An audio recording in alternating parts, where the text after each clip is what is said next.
Welcome to the six-part series with Carmen Madina. Carmen is a former CIA Deputy Intelligence Director, author, and consultant. Carmen is a thinker and hopes to popularize better thinking. We both feel that philosophy and thinking better are an ideal pairing, and we hope you enjoy this fun, natural conversation. I mean, this actually does relate to the topic of omnipotence, because I think when COVID began 2 years ago, and certainly it was encouraged by the example of what China was doing, that lots of governments believed that they could strangle COVID at the onset and never have a full-blown pandemic. So those, were the lockdown for 3 weeks, don't go anywhere, or lockdown for 6 months, or, some countries like New Zealand have done it much longer. And it turns out, at least my perception of it, is that idea, that people have accepted that idea was never really, how do I want to say it? That they have now realized that idea, either in reality or and that maybe it was achievable in a perfect world, however you define that, but in the world that we live in was perhaps never achievable. Yeah. Well, Carmen, I was just hanging on your words because I've really enjoyed our conversations, and I could see that there's a lot of wisdom that you have. But let me tweak that just a little bit. Yeah. Could we summarize and say that this was a complex system? Oh, absolutely. Yes. Right. Fair enough. Yep. So I think if the conditions were tweaked just a little bit, and the severity of the pandemic was amplified, to whatever next level of degree of painfulness or casualty or whatever, we might see something completely different. And what I mean by that is that I remember that there's been, throughout the pandemic, there's been uncertainty, and there's been, if the governments underreacted, they were criticized. If they overreacted, they were criticized. If they overreacted and the results were beneficial, I mean, not overwhelming the hospitals and less death counts and less suffering. Right. It's still hard to realize the fallout that emerges from that, right? Because of things that didn't happen. Right. So when you put the policies in and it doesn't happen, it's hard to point to that in terms of empirical evidence and say, well, we did this, this, and this, and then this didn't happen. When you're reviewing it after the fact, you're going to say all of these things happened. Right. Right. Now, I don't know if I'm explaining that well, but I think that this is what I heard, kind of like a catch-22 with policymakers, is that if we force out the policies, and it turns out that we save millions of lives, there's no way to quantify the lives that we save. Exactly. Right. And so, yeah, I mean, let's kind of meditate on that for a little bit, because it pushes the policymakers into a catch-22, right? And back to the climate change issue, I ask Professor Keene, I say, what's the issue here? And he goes, do you think we can do this? Do you think we can overcome this? And he says, yes, but we're going to have to get our hand burned like a child on a stove. We're going to have to see something like the AMOC completely shut down, that portion of the northern hemisphere, and Europe descend 10, 15 degrees in temperature. And then we'll respond. But by then, I hate to catastrophize, but I want to go back to the very first point when we talked about the breakdown in Iraq. Yes. Worst case scenario does not mean less probable. Right. And so we've got the world intelligence in terms of academia all saying, hey, there's an issue. And I know I'm bringing this into climate change again, but let's throw it back to COVID. I think it's worth really meditating on that a little bit, to say polarized and political, because anything that comes from a liberal or scientific, and I say everything, but is really viewed with that it's coming from a lens of a power grab or some sort of, way to change the new world order. And Right. I just, it leaves me speechless. Right. Yeah. Well, there's a lot of things that government has traditionally done starting 150 years ago when strong national governments were really emerging that it's hard to imagine that they would be able to do it today, given the climate that we're in today. So, for example, when national income taxes were legislated in Europe and in the United States to fund government. It was very controversial when it happened in the United States anyway, but it's hard to imagine that you could even get enough people to support that concept in today's environment, or just the simple Social Security Act in the United States, or the National Intelligence, National Health in the UK. I think the chances that any of those things would get implemented are less good today because of this acute political environment that we're in. And I think the acute political environment is a result of the successes of government and civil society. In other words, by solving some of what you might think of as the easier problems so that society runs more smoothly, somewhat more fairly than it did 100 years ago. Children don't work. There's a 40-hour work week. People aren't paid slave. There are no slaves and they aren't paid slave wages. All of these, there's some, baseline expectation about health and nutrition that the government helps sustain. All those things have created a bubble that people live in, that they're very comfortable in. And as a result, and here I can't articulate the words that complete the causal chain, but as a result, people have become less interested in government as a solution machine. And part of that, and it's got more than one dynamic, I think. One dynamic is, as I said earlier, that the easier problems have been solved. So inequality based on race, that was a tough problem, but the solution was straightforward. We should not have inequality based on race. We shouldn't have segregation and whatever. Somehow the concept of, equity and diversity and inclusion, all those things are, more complex than the basic, we should not have inequality based on race. So I think people now, they sort of don't realize that the reason why we have a pleasant baseline, Steven Pinker, the world is much better now than it was 100 years ago. The reason why all of that exists is actually because of the work of government and civil society. So I don't say it's all the work of government. It's also the work of civil society, of this mysterious thing that happens when people get together and decide to, work for the benefit of all. I want to put my hand up. Yeah, please do. Wow, this is really fascinating. And again, it's why we're doing this mini series, is because very valuable, right? Very valuable.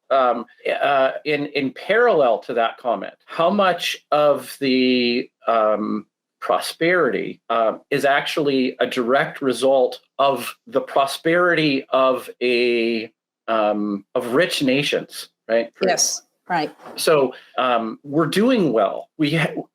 Standard of living is increasing for everybody, be it a byproduct of our economic models. And I know there's places in the world where that is an exception, but for the most part, Aristotle used to call it osepi topoli. It just means for the most part.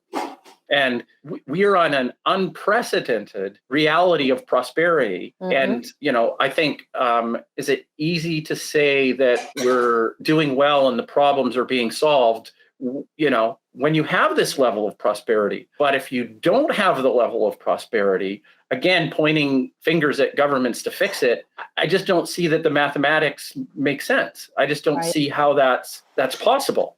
Right. So where I'm leading this, and I think I already know like your position on the climate change trajectory is that it's probably, and this is along the lines of Pinker as well, it's not helpful to catastrophize, right? Is there a problem? Yes, but the overbearing question is what to do about it, right? Now, I'm a little bit more on the catastrophe side of things. Probably because of even your wisdom of worst case scenario doesn't mean less probable. Right. And when we put extinction event on the table, that seems like there's a lot at stake. Yes, and so of course. Going back into the model of, let's just, walk in, tiptoe forward and not try to make any dramatic changes. Especially when we have world populations that are always very quick. Now, this is a little bit of my assessment, that they're very quick to embody the George Orwell hero. Okay. So everybody who is a rational thinking progressive, I'm going to say progressive, but I mean liberal or conservative, has George Orwell on their side. He's viewed as somebody who is an archetype of the hero for, so you say for modernity, right? And against oppression and this type of thing. But you're seeing these two elements pit against themselves where everybody has him as a hero, even though one might be leading down a garden path. And I think we might be reaching a little bit to think that a scientific community or a health community who were behind the COVID initiatives were authoritarian, right? Like to me, I'm left with a sadness about our collective communities to say, how are we so ungrateful for what the scientific and health communities did for the world? Exactly. Right. We've become, I'm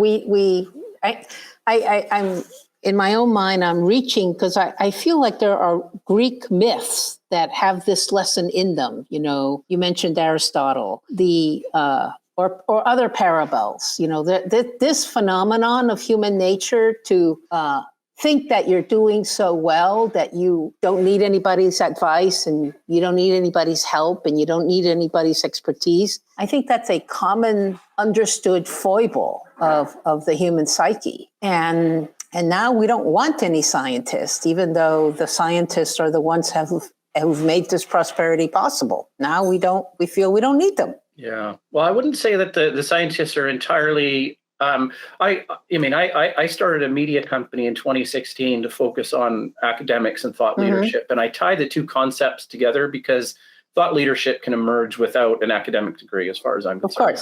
Of course. Right. But what I would like to see out of our academic community is not so much objective, here's the information, now you deal with it.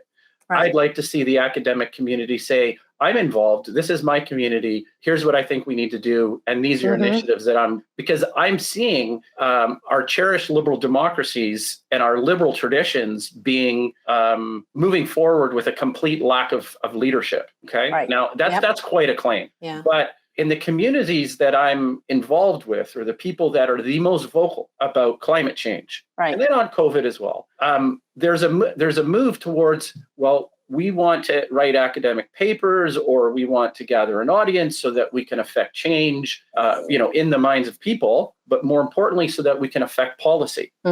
Now, policy is fine, but policy will not take you, okay, I think this is great. Oh, a light bulb went off, so I'm going to pull it into the omniscient being. Yes. So Carmen goes, yay, okay. All right, he's able to pull it off. So the idea is that how do you get it to be something organic from the ground up? Right. And so you can make policy. You can make it your MO to make papers, advice, do scientific research, and put it in front of the politicians to be able to affect change. But that somehow, to me, lacks leadership. And if the academic community only wants to rely on policy because of this false dichotomy of objectivity versus like arm's distance away, I'm trying to stay scientific. Then I think we're fighting an uphill battle. Yeah. So I would like to, and so leadership is born out of, something that grafts onto, an entire nation. And I don't see that leadership emerging, the emergent phenomenon of let's follow this guy because that guy or girl knows I want, and so then there's this natural leadership that starts to galvanize. Right. And that to me would be the expression of an emergent omnipotent being. And we can get into definitions of the omnipotence, but that's kind of where I would say that, because that's an inevitable outcome of a human force. Mm-hmm. You see where I'm going with that? I'm not sure I'm clear. Yeah, not really. Because I'm mixing a definition. I'm implying a definition of an omnipotent being as a projection of the human species, right? And that may clearly put me in a camp of being an atheist or a non-believer. But I don't like to categorize myself by something that I'm not. Like I'm not a Muslim, so I don't call myself a non-Muslim. I'm not atheist, so I don't want to be called a non-believer, so I don't like the idea of atheism. Yes. And it has this like ring of cultish following anyways of I'm an atheist, and this kind of thing. But there's a beauty about describing. And I'm not taking over the interview here, but I'm really showing more of what I feel about it, about an omnipotent structure as being an emergent phenomenon of humanity. And when you look at the religious text through those eyes, you can start to see I can start to see a real beauty in what unfolds with humanity, right? And that the inevitability of the human spirit emerging through, cooperation and the eusocial species that we are is something that even a scientific body wouldn't really be able to predict, because they're not really taking a holistic approach to the way our world cultures and our systems actually and humans actually work together, and this idea of a human nature, right? So does that help you out? And I'm not leading you with a question. It's really just kind of trying to lob the ball back to you there. I'm not sure. I'm still not sure I'm on the right track, or that we're on the same track. Although, why do we need to be on the same track? I mean, we can be on different tracks, and it can be good. But I think when you were discussing this about this phenomenon as an emergence, I started thinking about China and Xi, the Chinese leader Xi, and what appears to be today this great desire for them. So I think they're in a trap. I think that this is ill-conceived, but they don't think it's ill-conceived, and I might be wrong. But their conception right now, phrases such as scientific government, they think that they can manipulate and control the emergence of a increasingly excellent society. And that is a desirable, admirable, and achievable goal. So that's where they are. And I am one person who thinks that in the last couple of years, there's been a few cracks showing in that destiny that they think that they can achieve, right?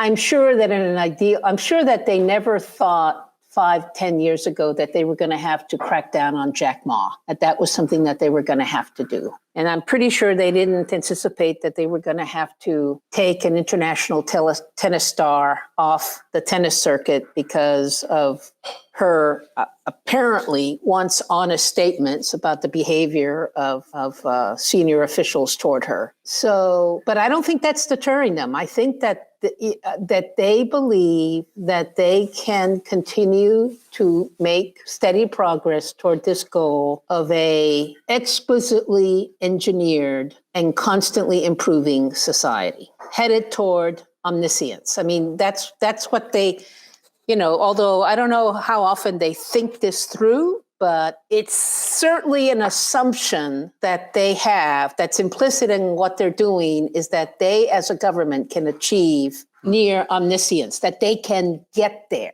that there's nothing beyond, that nothing can happen that's beyond their ability to manipulate. Yeah, and it is, and would you be of the opinion that this is a further example of hubris? And I think that would be hubris versus humility is really what we want to.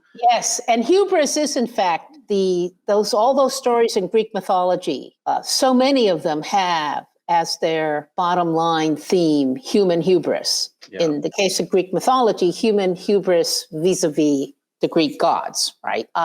But yes, and so it is. I think I like that a lot, Daniel. I think the tension in human life, particularly when it becomes social, when there's more than one of us, is this tension between humility and hubris. Okay, so it's kind of what I think is really important at this point, and I might be backing you into a corner, but what I'm really trying to get you to explain is your position or thinking about God directly, because what you're actually framing, if I understand it correctly, is looking at China is really interesting. Okay, because it's a man-made structure ideology that is trying to synthesize something artificial as an omnipotence, right?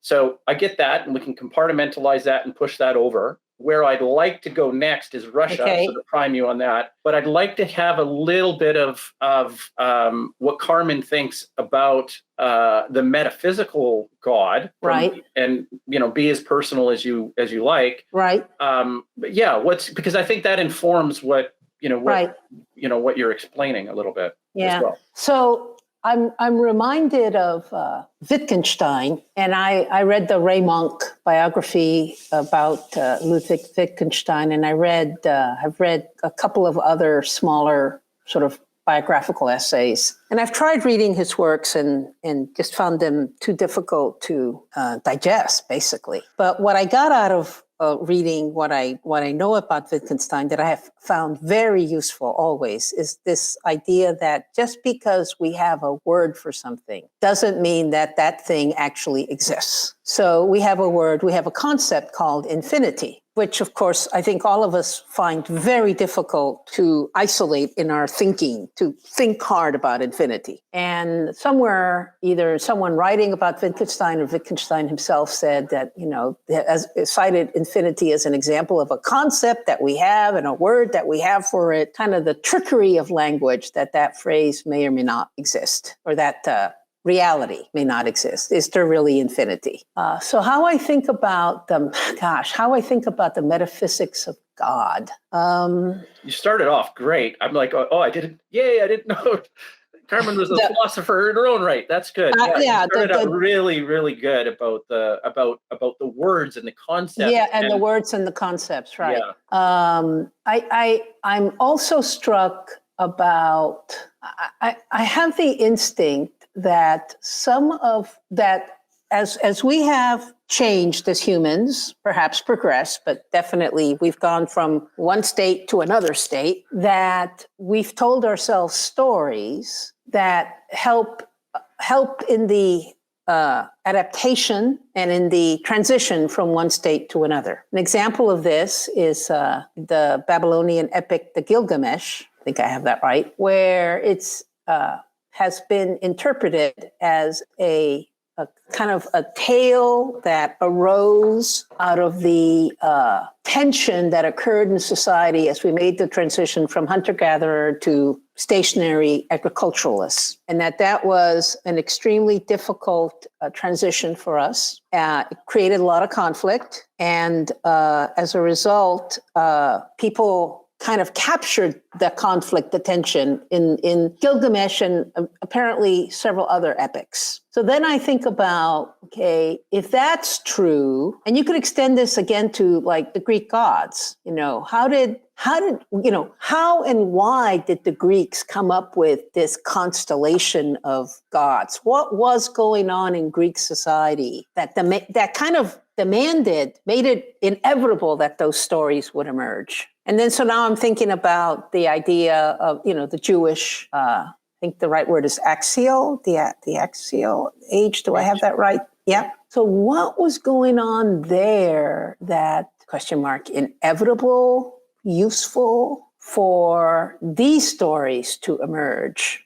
Stories such as the Ten Commandments. So I think that there was clearly that some of these stories seem clearly to be a response to complexity in society, like, right, to make your way through the days, the months, and the years when there was no real excess economic or agricultural capacity. There wasn't much more to do but to make sure that you grew enough food during the growing season to sustain you during the non-growing season. But then when people figured out how to grow lots and lots and lots of food, so you had excess resources, this injected a level of complexity that required more intricate moral codes, more intricate codes of behavior.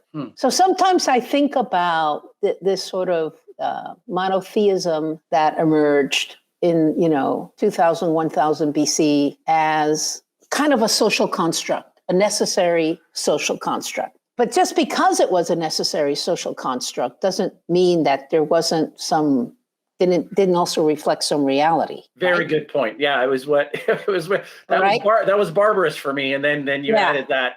Yes, then, exactly. Right. Doesn't mean that it doesn't actually reflect the reality. Personally, I've never been satisfied with any of the philosophical, spiritual traditions that have tried to explain this existence that we are part of. I find them all unsatisfactory, from atheism, all the way to Buddhism, and we could stop at Catholicism and Islam along the way. I find them all unsatisfactory. And so my religion, if you would call it that, sort of my philosophical basic truth that helps me, is that as humans, we are doomed to live in a universe without explanation. So that's my metaphysical statement, that we, I love it. right? No, I love it, and the proper response to that is that Carmen embodies, what we are as humans, which is queerance. Yes. We are bobbleheads. Oddly enough, how we walk around like this. This is evolutionary sort of like our heads bobbling on our shoulders here, right? Right. But we're queerance. We question, and we question, and I'm fascinated at this.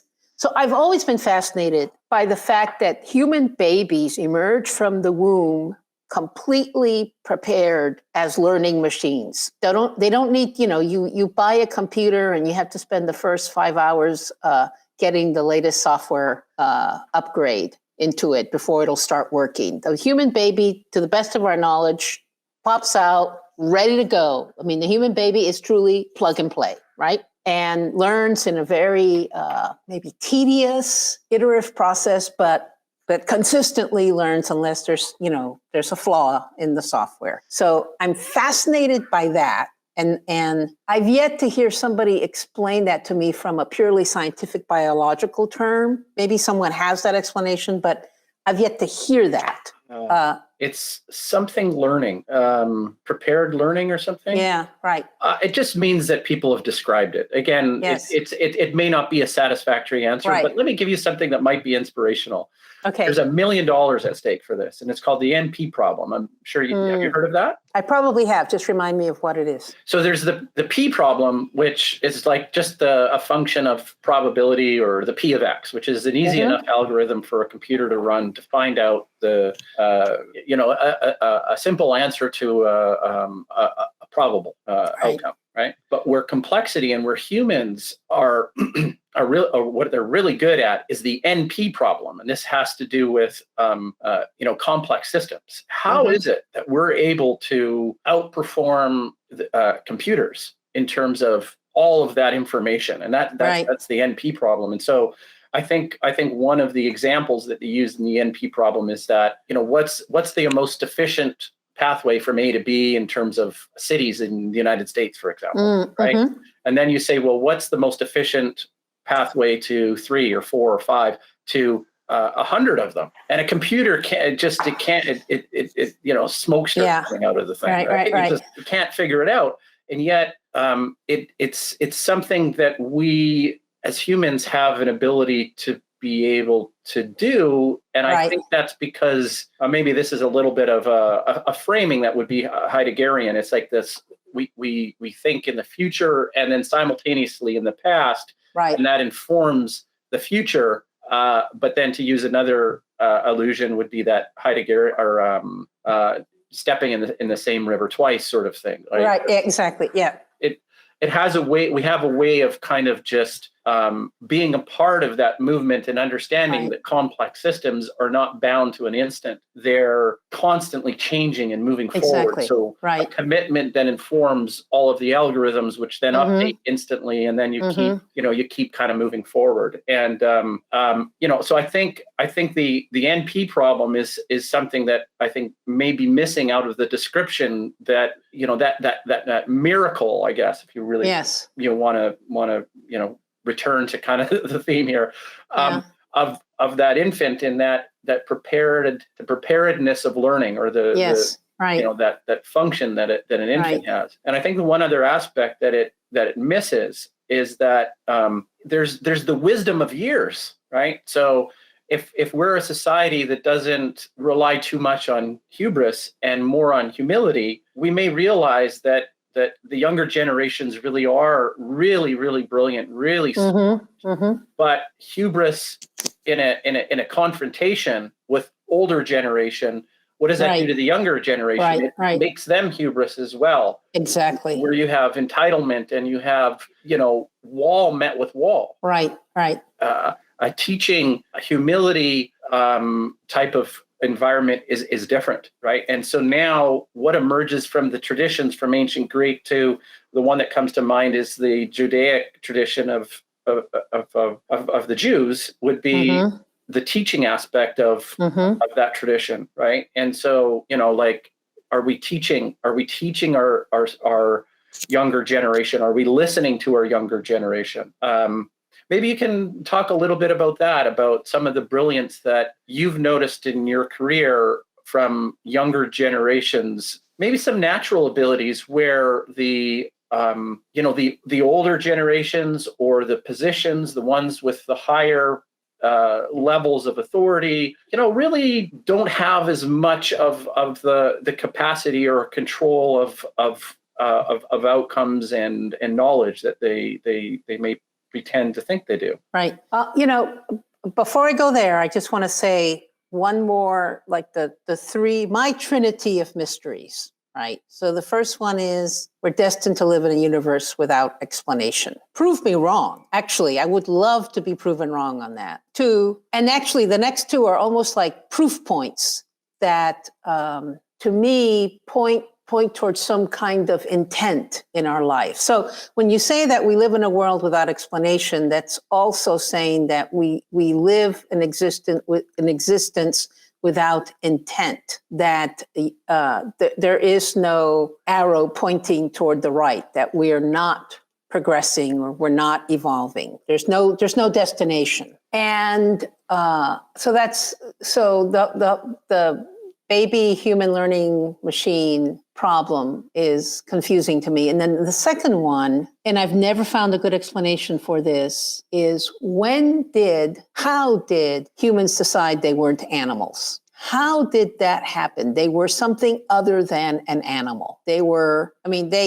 Presumably a million years ago, the early hominids, and I think this is very much linked to consciousness, I believe, because we might even speculate that, oh, I'm not a human. I'm not an animal. I'm something better. I have a different destiny. You can speculate that would have been one of the first moments of consciousness. And every once in a while I encounter an article or a book that I think is going to tackle that issue, and it never does. An explanation of how did that happen? It's like a chicken or egg thing, presumably the human brain, the mental capacity of humans had to develop, the frontal lobe had to develop to a certain point before we could have this idea that we were not humans, that we were not animals. But so those the baby learning machine and the why we are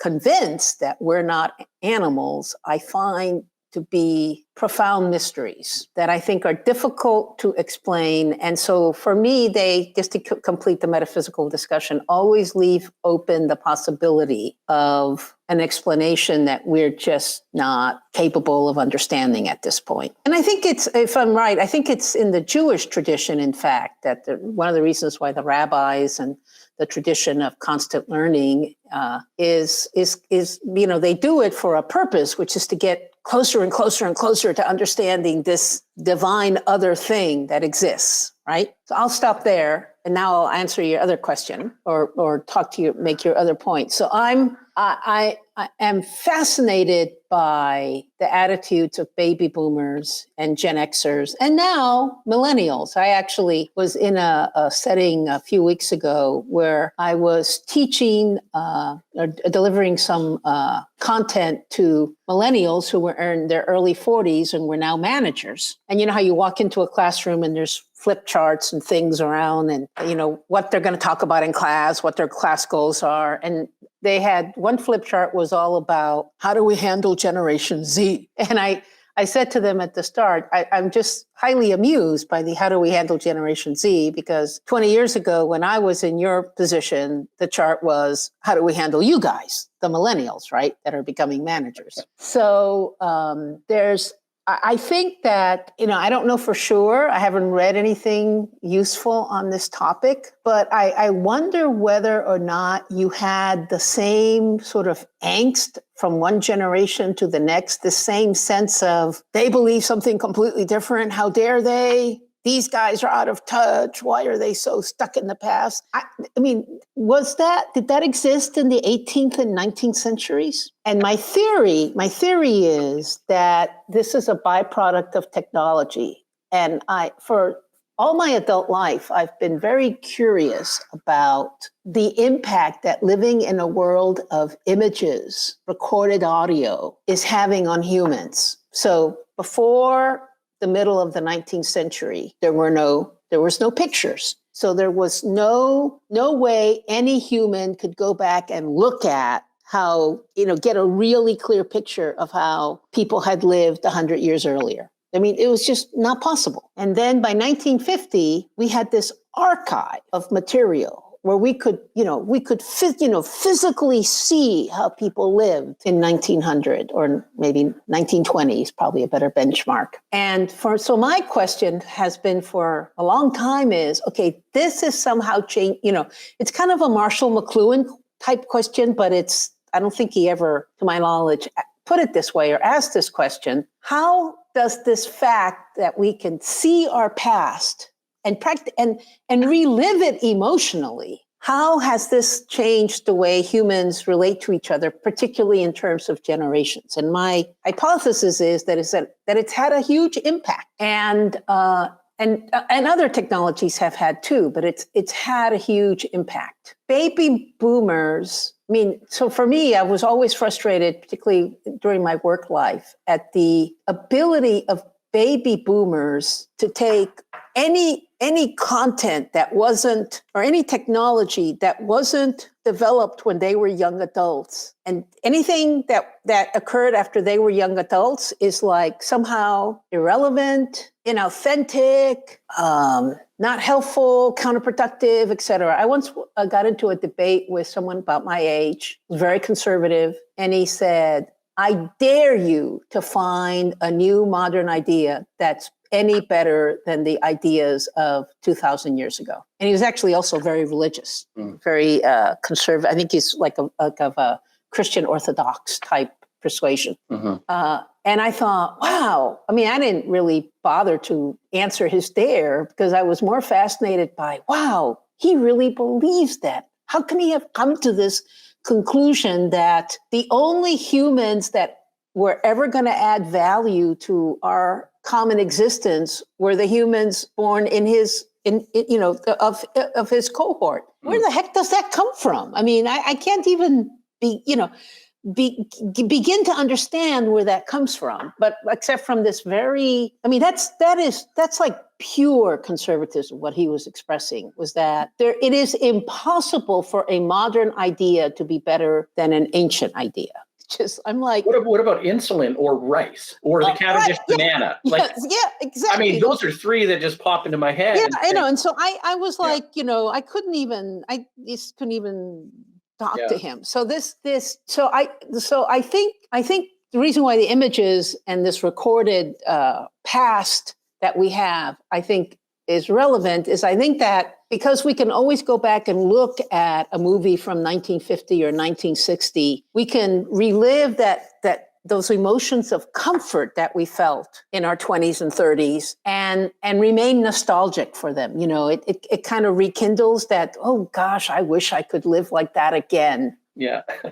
And so makes us, I think what it has done is created a stubbornness, a stickiness to each generation's young adult experiences. Because frankly, those are the experiences I think that shape you. And I think there's a lot of discussion about that, from your adolescent to your young adulthood, that it kind of stamps you in a way that very few of us are able to escape. And conversely, I'm just blown away by every generation that I encounter, new generation, as each generation reaches that adulthood, and how they can at least briefly reconceptualize and rethink a lot of the things that we thought were givens, right? So certainly the sexual gender revolution that's going on now is something that I could never have imagined. When I was 25, I could never have imagined that this would happen. I'm not completely comfortable with it because I know I'm a creature of my past, but my kind of bottom line is, well, go for it. Let's see what happens, right? Yeah, let's see what happens. Let's see what happens. Yeah, why not? Right. Why not? And I do, again, I don't know if this is truthful or not, but I do think about it in terms of complexity in emergent systems. And we do know that most of society, not all, but most of human society for many thousands of years now has been organized around the concept of the gendered family, the male father, the female mother, and the children, with grandparents sprinkled in. I know there are some groups that have a different social structure, but the overwhelming majority of humans live in that sort of traditional gendered family structure. And now we are quickly evolving into a place where that's not, it's going to be a much more varied. There are going to be various ways of organizing human society that are not going to be the gendered family structure. And because I'm a student of complex systems, and I know that complex systems in the end are the product of their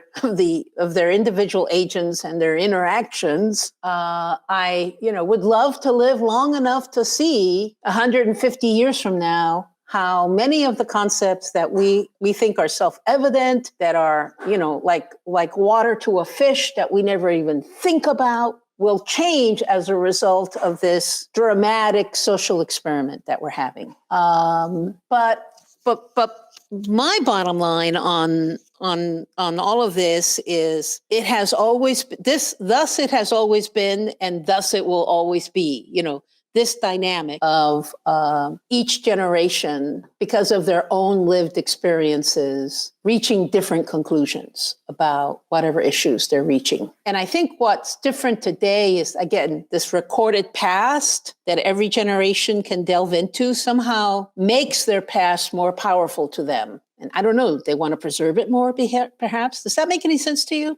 It absolutely does. And we'll kind of wrap it up, I think, here, because we're at the top of the hour or the bottom of the hour. Yeah, bottom of the hour. But it does. But I want to challenge you with one thought that I think we could pick up for next Okay. the next recording. Alexander the Great slept on the stories of the Homeric epics. Yes. Uh-huh. So my challenge to you is that even though we may have an oracle called the Google Oracle, they had an Yes. oracle called Delphi. Right. And Right. so our ability to retrace and get an exact representation of what our past was Right. was still something that was embodied and lived through in this instance, the Yeah. Homeric epics. Right. Right. So they drew more upon tradition, our God, in order to sum it up, is technology. This is Yes. what we seem to worship. Right. And so draw whatever conclusions we may, but Yes. we do so at our peril or our survival, because Right. ultimately, as the animals that we are destined to either survive Right. or not, Right. is Right. what I would say, right? Yes. Right. Right. So good ending? Good ending. I love it. Good ending. Okay. Yes. Carmen, wonderful. And we'll speak again next month. Yeah. Okay. Thank you, by the way, for being flexible today. I appreciate it. Oh, no problem. All right. Yes. Take care. Okay, bye. Bye-bye.